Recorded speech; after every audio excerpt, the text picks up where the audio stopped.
Le dîner de famille du dimanche se déroulait normalement, jusqu'à ce que Marcus entre, ce fameux sourire narquois plaqué sur son visage. Mon frère aîné s'était toujours comporté avec un air de supériorité, mais aujourd'hui, cela irradiait de lui comme la chaleur de l'asphalte en août. Il a laissé tomber ses clés sur la table du couloir, avec un bruit délibéré, s'assurant que tout le monde dans la salle à manger entende son entrée.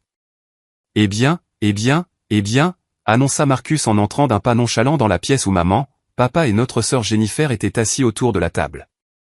On dirait que je viens de prendre la décision commerciale la plus intelligente que cette famille ait vue depuis des années. Papa leva les yeux de son rôti de bœuf avec un léger intérêt. Marcus adorait ses annonces théâtrales, et notre père avait appris à s'y complaire. « Qu'est-ce que c'est, mon fils ?» Marcus sortit son téléphone, ouvrant son application bancaire avec panache. Il tourna l'écran vers la table, affichant un dépôt récent. 5 000 € déposés ce matin. 5 000 €? Les yeux de Jennifer s'écarquillèrent. Provenant de quoi? D'avoir enfin fait ce qui devait être fait, dit Marcus, son regard glissant vers moi avec un mépris non dissimulé. D'avoir vendu la collection ridicule de Camelot de gemmes qui prenait la poussière dans le garage depuis 3 ans.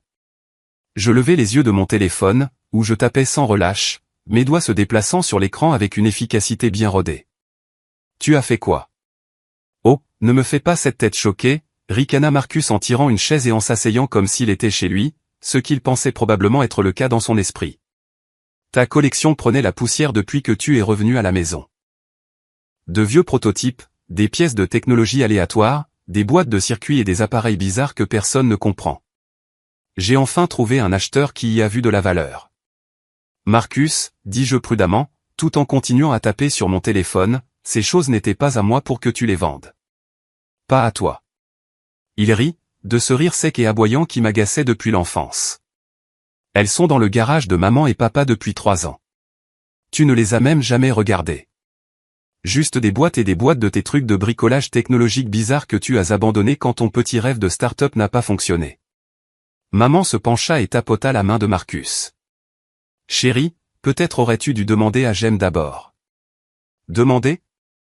La voix de Marcus monta avec indignation. J'ai 32 ans, maman. Je n'ai pas besoin de permission pour nettoyer de la camelote du garage de mes parents. De plus, Jem vit ici sans payer de loyer depuis 3 ans. Le moins qu'il puisse faire, c'est de ne pas traiter l'endroit comme un garde-meuble. Papa hocha lentement la tête, coupant un autre morceau de viande. Marcus a raison, Jem. Tu es de retour à la maison depuis que ton projet d'entreprise va échouer. Nous avons été patients, mais tu ne peux pas simplement entreposer tout ce que tu veux ici indéfiniment. Mon projet d'entreprise n'a pas échoué, dis-je doucement, mes pouces bougeant toujours sur l'écran de mon téléphone. Et ces objets n'étaient pas du stockage.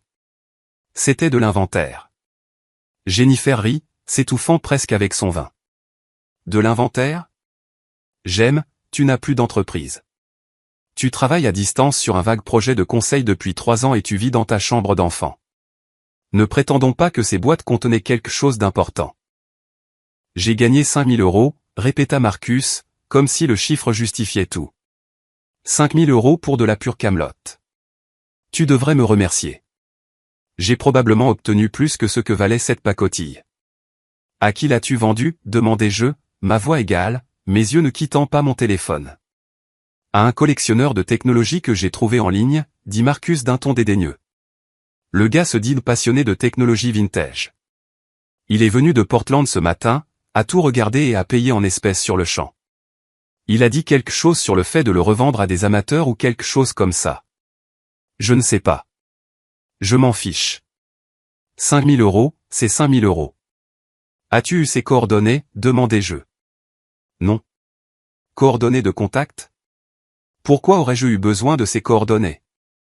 L'irritation de Marcus grandissait. La transaction est terminée, Jem. J'ai vendu de la camelote. J'ai été payé. Et maintenant, le garage de maman et papa a de nouveau de la place. Tu agis comme si j'avais commis un crime. Je levai les yeux de mon téléphone pour la première fois depuis le début de la conversation, fixant Marcus droit dans les yeux. Tu as vendu des biens d'entreprise. De la technologie de prototype, du matériel de développement, de l'équipement de test. Chaque article dans ces boîtes était enregistré, sérialisé et suivi par mon employeur. La table se tut un instant. Puis Marcus rit de nouveau, mais cela sonnait légèrement moins confiant. Ton employeur. J'aime, tu travailles de chez toi, à faire je ne sais quoi sur ton ordinateur portable. Tu n'es pas un cadre supérieur avec des biens d'entreprise.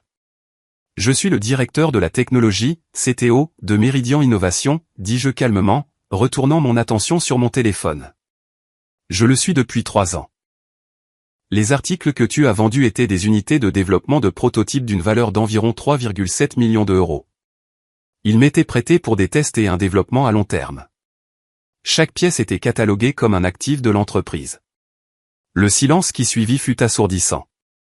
Jennifer fut la première à le rompre, sa voix incertaine. J'aime, ce n'est pas drôle. Je ne plaisante pas, répondis-je, toujours en tapant. Je travaille à distance pour Meridian depuis que je les ai rejoints il y a 3 ans. L'entreprise est spécialisée dans le matériel informatique avancé et les systèmes d'intégration d'IA. Ces boîtes de Camelot contenaient 17 unités de traitement de prototypes, 12 modules d'intégration de réseaux neuronaux et 8 dispositifs d'interface informatique quantique. Chaque prototype à lui seul vaut entre 100 000 et 300 000 euros. Papa posa sa fourchette. J'aime, si c'est une sorte de blague. Ce n'est pas une blague, papa, interrompis-je, ma voix restant stable. Je suis en train d'envoyer un message à notre équipe de sécurité d'entreprise et à notre division de protection des actifs. Je leur ai déjà envoyé l'adresse et les détails de la situation. Ils se coordonnent avec les forces de l'ordre local en ce moment même. Le visage de Marcus était passé d'un rouge confiant à un pâle incertain. Tu montes ça en épingle. Ce n'était que de vieilles pièces d'ordinateur. C'était de la technologie propriétaire, corrigeai-je. Certains de ces prototypes contiennent des architectures de puces qui ne seront pas disponibles publiquement avant 5 ans. Les modules de réseaux neuronaux utilisent des algorithmes en instance de brevet. Les dispositifs d'interface quantique sont littéralement uniques en leur genre à ce stade de développement. Tu n'as pas vendu de la Camelot, Marcus. Tu as vendu des actifs d'entreprise de pointe qui m'avaient été confiés. Mais tu les gardais dans un garage, protesta Jennifer, bien que sa voix ait perdu sa moquerie antérieure. S'ils étaient si précieux, pourquoi étaient-ils simplement là?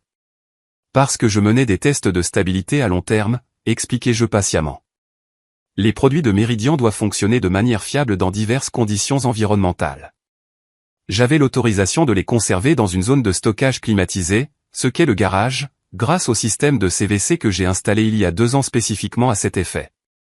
Chaque appareil était surveillé à distance. J'ai des journaux d'accès, des relevés de température et des données de performance pour chaque unité.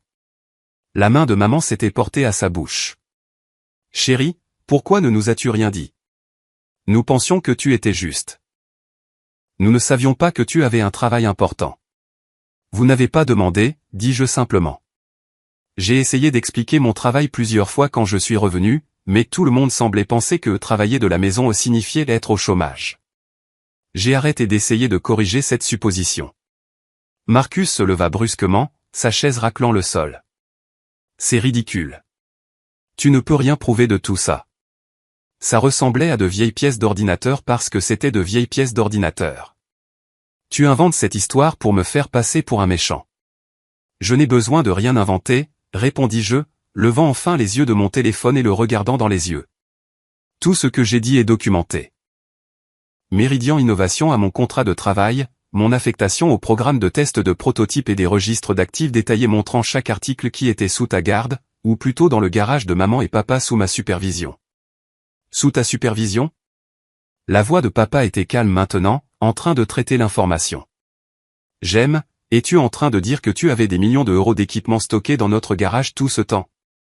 Avec une assurance adéquate, une surveillance de sécurité et des contrôles environnementaux, oui, confirmai-je.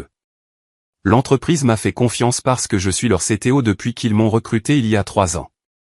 Ma start-up ratée, comme tout le monde ici aimait l'appeler, a en fait été acquise par Meridian. Je suis venu avec l'acquisition dans le cadre de l'accord. Ils m'ont engagé spécifiquement pour mon expertise en intégration de réseaux neuronaux. La voix de Jennifer était à peine un murmure. Combien gagnes-tu? Ce n'est pas pertinent pour le moment, dis-je, réorientant la conversation. Ce qui est pertinent, c'est que Marcus vient de vendre des biens volés. Techniquement, il ne les a pas volés lui-même, il ne savait vraiment pas ce que c'était, mais au moment où il a vendu des articles de cette propriété sans vérifier leur appartenance, il est devenu responsable de la transaction. Marcus s'était rassis, mais ses mains tremblaient légèrement. Je ne savais pas. Comment aurais-je pu savoir? Tu aurais pu me demander, dis-je simplement. Tu aurais pu m'envoyer un SMS, un email, ou simplement monter à l'étage et frapper à la porte de ma chambre. Au lieu de ça, tu as supposé, comme vous l'avez tous supposé pendant 3 ans, que parce que je travaille discrètement et que je n'étale pas ma vie, je devais être en échec. Nous pensions juste. Comment ça, maman? Mais je levai doucement la main. Je sais ce que vous pensiez. Ce n'est pas grave. Je n'ai pas besoin de la validation des dîners de famille ou de l'approbation de personnes qui n'ont jamais posé de questions sur mon travail réel. Ce dont j'ai besoin, c'est que Marcus me dise exactement à qui il a vendu cet équipement, quelles informations il leur a fournies et si des documents ont été transférés. Je n'ai pas ses coordonnées, admit Marcus, sa voix beaucoup plus basse maintenant. Il a payé en espèces. Je n'ai même pas eu son vrai nom. Il a dit de l'appeler Mike. Il avait une camionnette blanche, sans logo d'entreprise. Il a payé en billets de 100 et je fermai brièvement les yeux, traitant cette information. Donc, tu as vendu pour 3,7 millions d'euros de technologie propriétaire à un homme nommé Mike qui a payé en espèces et est parti dans une camionnette banalisée. Je ne savais pas. La voix de Marcus montait en panique maintenant. Comment diable aurais-je pu savoir que tu avais des millions d'euros d'équipement dans ces boîtes? Ça ressemblait à de la camelote. Ça ressemblait à de la technologie de pointe, corrigez-je. Il y avait des numéros de série, des marques de fabricants, et certains avaient des logos de Meridian Innovation clairement visibles. Tu n'as pas regardé parce que tu t'en fichais. Tu as vu une opportunité de gagner de l'argent rapidement, et tu l'as saisie sans te soucier de savoir si ces articles t'appartenaient. Papa s'éclaircit la gorge. J'aime, mon fils, je pense que nous devons comprendre quelque chose. Es-tu vraiment le directeur de la technologie d'une grande entreprise? Parce que si c'est le cas, pourquoi as-tu vécu ici, dans ton ancienne chambre? Parce que je peux travailler de n'importe où, expliquai-je. Et quand Meridian a acquis ma start-up pour la première fois, je traversais un divorce. J'avais besoin d'un endroit où rester temporairement pendant que je réglais ma situation de logement. Vous avez offert, et j'ai accepté. Le séjour temporaire a duré plus longtemps que prévu parce que je voyageais constamment pour le travail, conférences, réunions, installations de développement. Il était plus facile d'avoir une base ici que de maintenir mon propre appartement qui resterait vide la plupart du temps. Tu as voyagé, demanda Jennifer, incrédule. Alors que nous te voyons ici tout le temps? Vous me voyez ici pendant les dîners de famille et quelques week-ends, corrigez-je. Je voyage généralement 3 semaines par mois. Je me rends à nos installations de développement, j'assiste à des conférences de l'industrie, je rencontre des partenaires et des clients. Mon calendrier est complet la plupart du temps. Quand je suis ici, je travaille à distance, j'assiste à des réunions virtuelles et, oui, je surveille l'équipement prototype qui était stocké en bas. Le bruit de portières de voitures claquant à l'extérieur fit sursauter tout le monde. Je jetai un coup d'œil à mon téléphone. Ce doit être notre équipe de protection des actifs. Ils ont fait vite. Marcus se leva si vite que sa chaise bascula en arrière. J'aime, attends. Nous pouvons arranger ça. Je vais récupérer l'argent. Je vais retrouver le gars. Nous pouvons réparer ça. Tu ne peux pas réparer ça, Marcus, dis-je en me levant et en me dirigeant vers la porte d'entrée. L'équipement a disparu. Tu ne sais pas qui l'a. Pour tout ce que nous savons, Mike est un agent d'espionnage industriel qui a maintenant accès à une technologie qui pourrait compromettre notre avantage concurrentiel. Il ne s'agit pas de l'argent, bien que 3,7 millions d'euros soit certainement significatif. Il s'agit de la technologie propriétaire qui pourrait tomber entre de mauvaises mains. J'ouvris la porte d'entrée avant que quiconque ne puisse frapper. 2 hommes en costume se tenaient sur le porche, leurs accréditations déjà en main. Derrière eux, je pouvais voir 2 autres véhicules arriver, une berline banalisée et une voiture de police marquée. « Monsieur Caldwell ?» demanda le premier homme, bien que son ton suggère qu'il connaissait déjà la réponse. « Je suis l'agent Rodriguez, de la division de la sécurité d'entreprise de Meridian Innovation. Voici l'agent Chin. Nous devons parler à Marcus Caldwell concernant la vente non autorisée de biens de l'entreprise. »« Entrez, dis-je en m'écartant. Ma famille est dans la salle à manger. » Alors que les agents entraient, suivis de 2 policiers en uniforme, je vis les visages de ma famille passer de la confusion à une peur réelle. Marcus était devenu complètement blanc. Papa se leva, sa main se posant instinctivement sur l'épaule de maman. Jennifer avait l'air d'avoir la nausée. L'agent Rodriguez observa la scène avec une efficacité professionnelle. Marcus Caldwell? Marcus leva légèrement la main, comme un enfant à l'école. C'est moi. Monsieur Caldwell, nous devons vous poser quelques questions sur des articles que vous avez vendus ce matin, des articles qui étaient la propriété de Meridian Innovation, d'une valeur d'environ 3,7 millions d'euros. Je ne savais pas, dit immédiatement Marcus, sa voix se brisant. Je jure que je ne savais pas ce que c'était. Je pensais que c'était juste de vieilles pièces d'ordinateur. Jem n'a jamais dit qu'elles étaient importantes. L'agent Chin sortit une tablette, affichant des documents.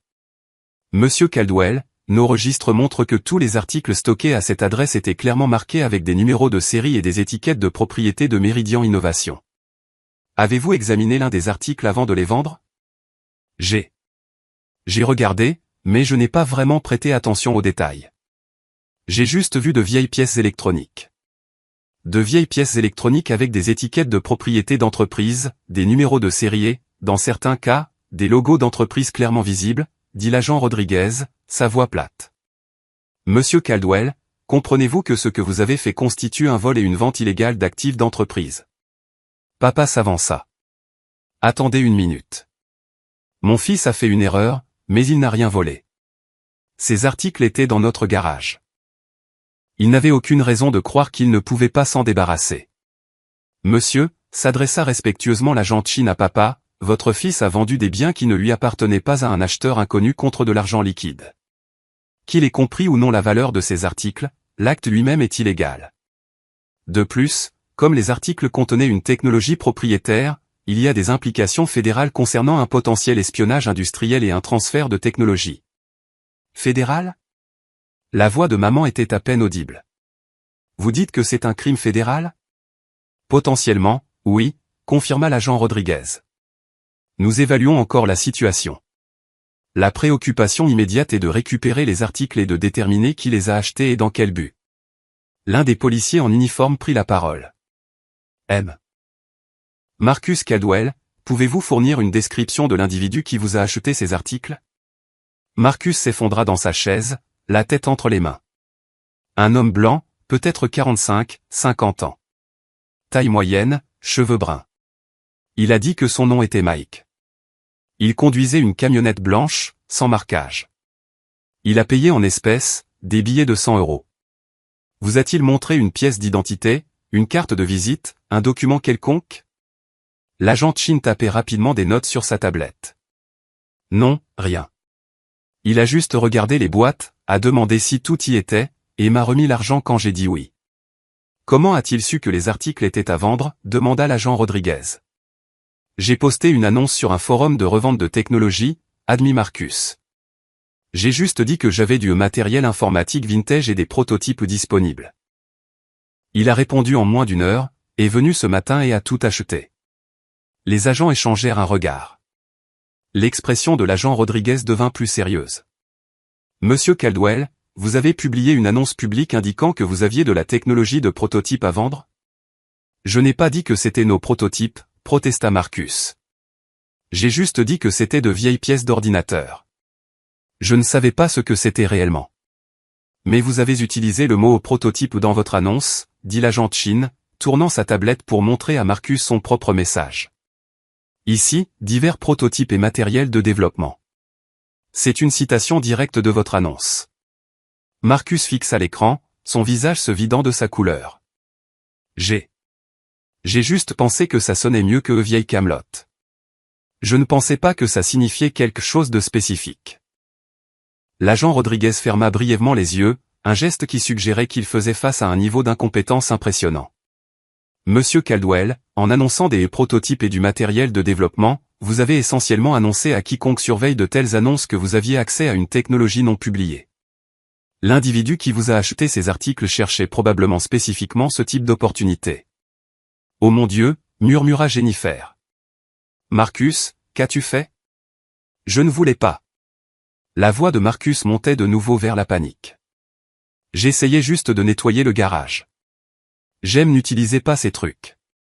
Ça traînait juste là.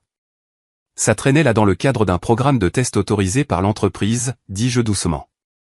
Chaque article était exactement là où il devait être, surveillé et testé dans le cadre de mes responsabilités professionnelles. Tu as pris l'initiative de vendre des articles que tu n'avais aucune autorité pour vendre, tu n'as pas vérifié leur appartenance, tu n'as consulté personne, et ensuite tu les as annoncés publiquement d'une manière qui a spécifiquement attiré l'attention de quelqu'un à la recherche de technologies propriétaires. L'agent Rodriguez se tourna vers moi. Monsieur Caldwell, nous avons besoin que vous nous fournissiez une documentation complète de tout ce qui a été pris, numéro de série, spécifications, photographies si vous en avez, tout. J'ai des registres complets, confirmai-je. Chaque article a été enregistré avec des photos, des numéros de série, des spécifications et des dates d'installation. J'ai aussi les journaux de surveillance montrant l'heure exacte à laquelle chaque article a cessé de transmettre des données, ce qui correspondrait au moment où Marcus les a retirés du garage. Transmettre des données, demanda faiblement papa. Tu les surveillais à distance? Bien sûr, dis-je. Ce sont des prototypes de plusieurs millions d'euros. Pensiez-vous que Meridian les remettrait simplement sans suivi ni surveillance? Chaque unité avait des capacités de surveillance. J'ai reçu des alertes sur mon téléphone au moment où ils ont été déconnectés de l'alimentation et du réseau. J'ai d'abord pensé à une panne de courant, mais en vérifiant les images de la caméra de sécurité du garage, j'ai vu Marcus tout chargé dans un véhicule. Tu as des caméras de sécurité dans notre garage? Demanda maman. Je les ai installées il y a 2 ans avec ta permission, papa. Tu te souviens quand j'ai dit que je voulais ajouter du matériel de sécurité pour mon travail? Tu as dit que c'était bon tant que je payais moi-même. Papa hocha lentement la tête, la mémoire lui revenant apparemment.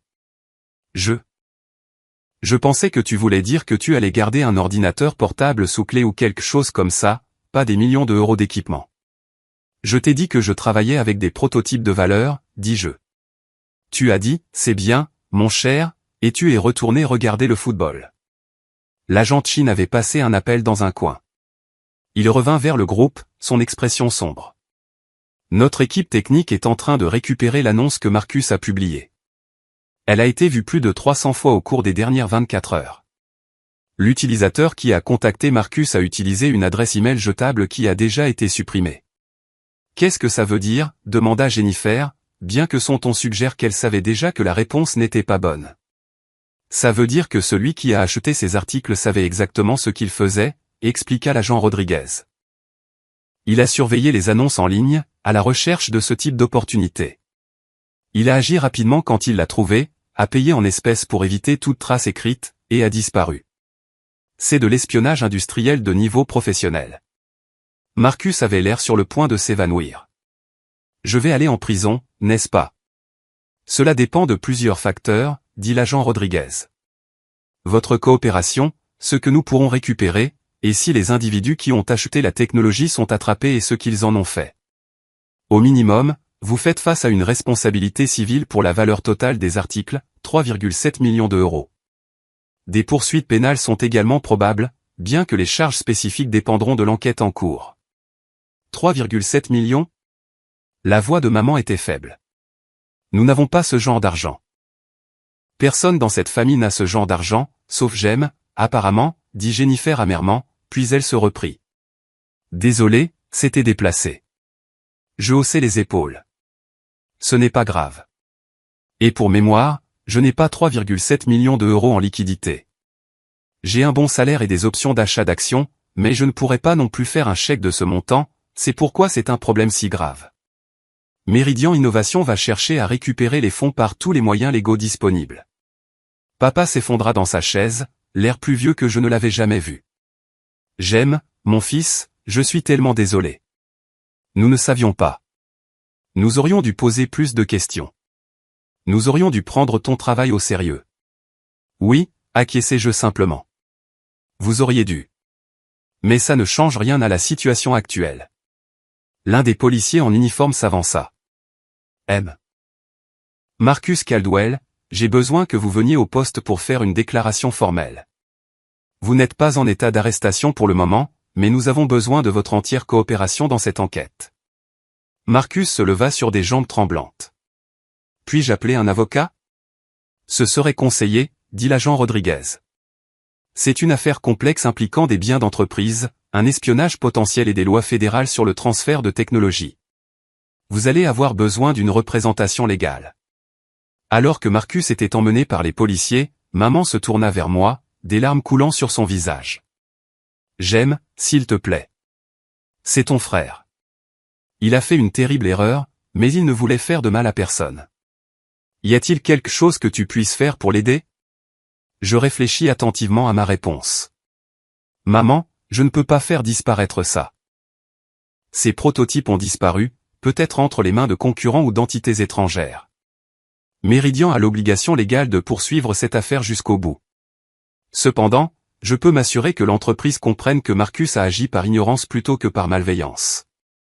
Cela pourrait aider pour d'éventuelles poursuites pénales. La responsabilité civile, par contre, les 3,7 millions, ce n'est pas quelque chose que je peux contrôler.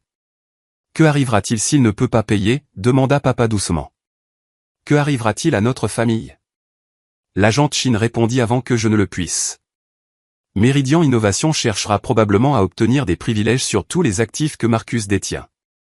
Ses comptes bancaires seront gelés. S'il est marié, les actifs de son épouse pourraient être affectés. S'il possède des biens immobiliers, il pourrait être saisi.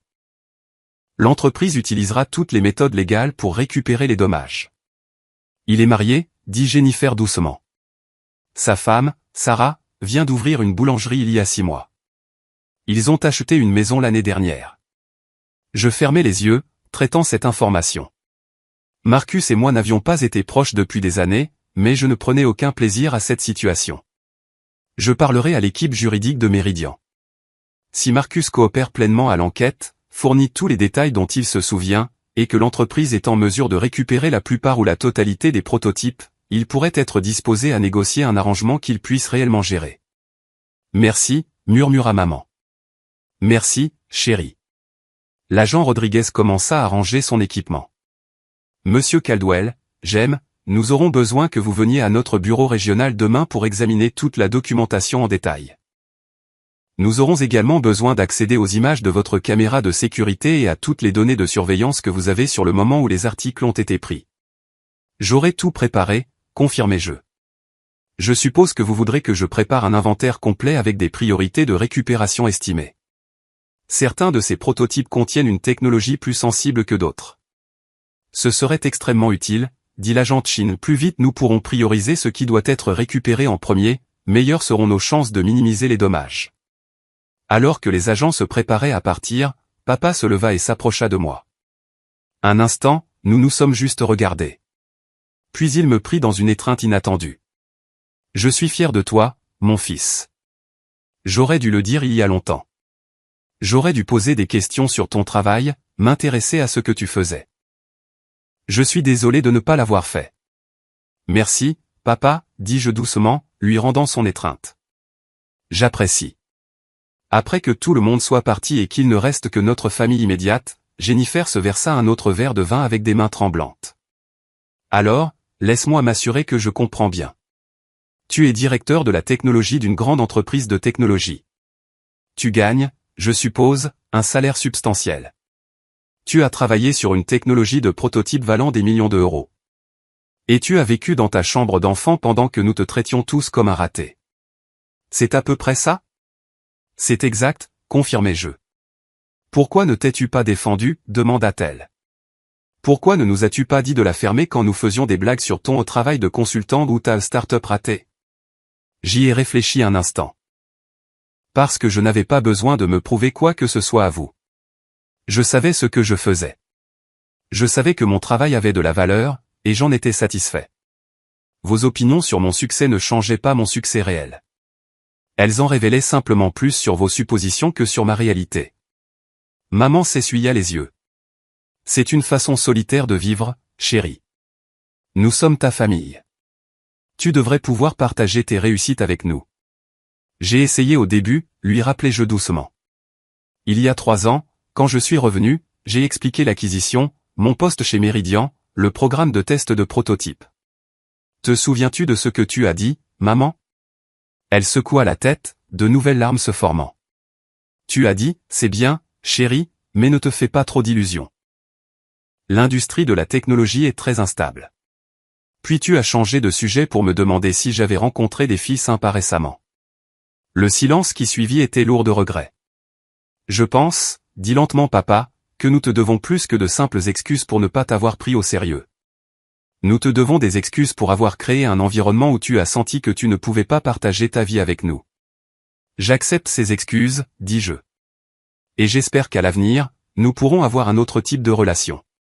Une où vous posez des questions avant de faire des suppositions. Jennifer posa son verre de vin. J'aime, que va-t-il arriver à Marcus? Vraiment, honnêtement? Je ne sais pas, admis-je. Dans le meilleur des cas, nous récupérons tous les prototypes rapidement, l'acheteur s'avère être juste un revendeur qui ne savait pas ce qu'il avait, et Meridian accepte un plan de paiement que Marcus peut gérer sur de nombreuses années.